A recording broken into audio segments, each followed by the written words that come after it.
I'm just demonstrating how to trim a beak, an overgrown beak of a little peach face lovebird, and I've started trimming into this area here, but just watch the way I'm restraining the birdie. I've calmed the birdie so that we can just about, with a little bit of, I'll set the intent to calm this bird, so there it is, calmed like that, and that's done by intent and practice.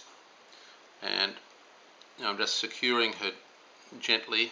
I'm securing the beak, and I'm holding the beak, but not the upper beak, but not the, and I'm just working away here, but supporting the beak while I'm cutting into it across here, and I'm just taking little nibbles.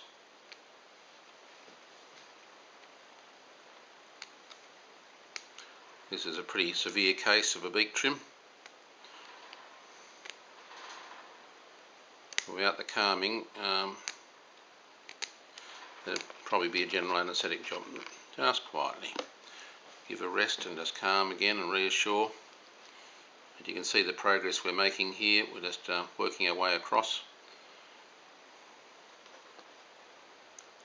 and supporting the beak as I do with them. I have to press.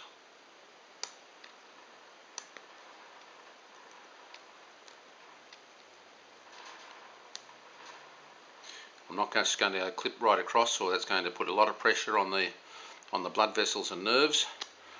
This way I'm avoiding hurting her.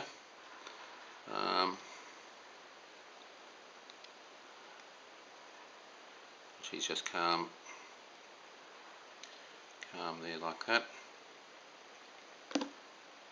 Just quietly. You can just see that we're just progressing through.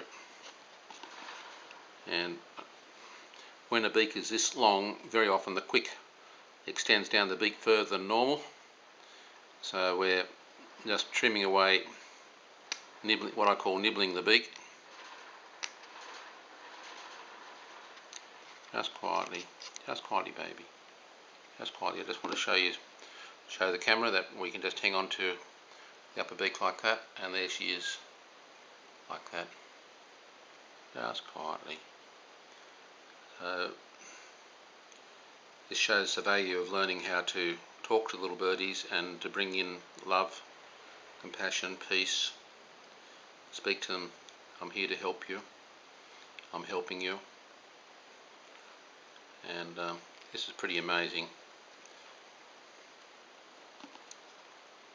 Some birds are more receptive to communication than others. This little birdie has been through this process before, and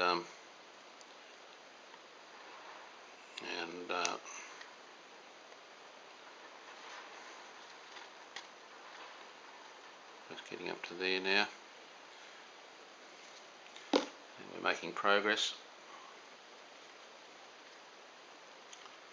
Let's see where I come across on this side yet. So I'm working across to about there. We could start making some progress here. So I'm steadying the beak against my thumb.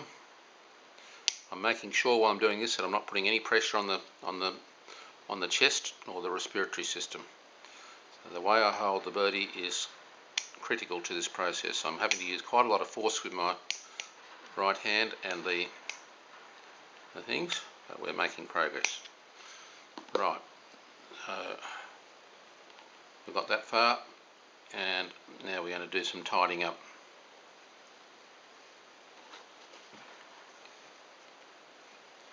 I try to work down the beak rather than up the beak.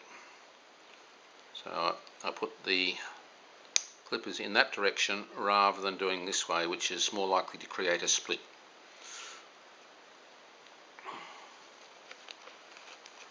Steady, calm, calm, calm, calm, calm, calm.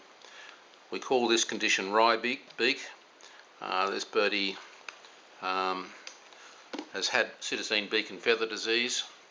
I think we tested it positive a long time ago, many years ago. But provided we keep the beaks trimmed, we're in. It's got quality of life now. The beak is much thicker on this side and tends to grow around that side. I can't do a great deal more with the clippers, but we'll just do a little bit more.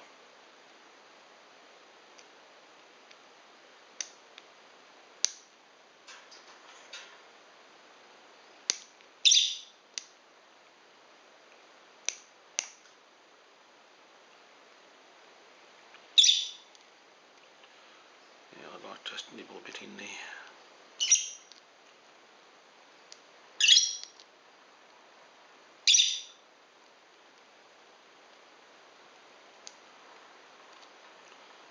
And I'd like to try to slide that across there a bit. So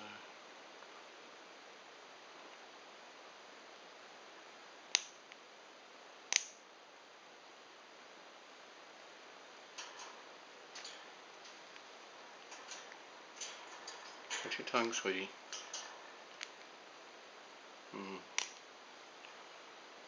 It's better. Alright. Probably the best I can do on that one, Costa. Alright, let's stop the recording.